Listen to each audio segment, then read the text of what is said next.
May bago akong binili. 650 lang. Pwede sa oven safe. Kahit saan. Ito natatanggal yan. Ito pasok mo sa oven. Papasok sa oven. Okay yan.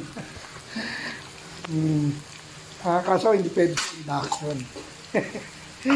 Isang itlog lang kasi. Large.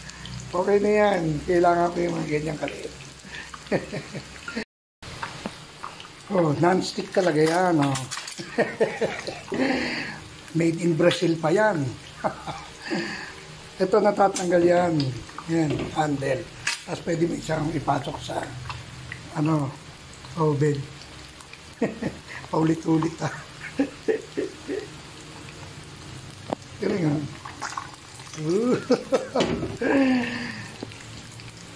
Kasi kung sa malaki ko doon sa aking non-stick na malaki, kumakalat. Parang nagiging crescent moon. Hindi kagaya dito. Buo na siya. Okay? Yan yung pagkakaiba doon sa malaki ko. Oven safe din yan. Tingnan mo na yung itsura. Hindi kagaya doon sa isang maliit lang. Bilog ang itlog. Dito, tingnan mo.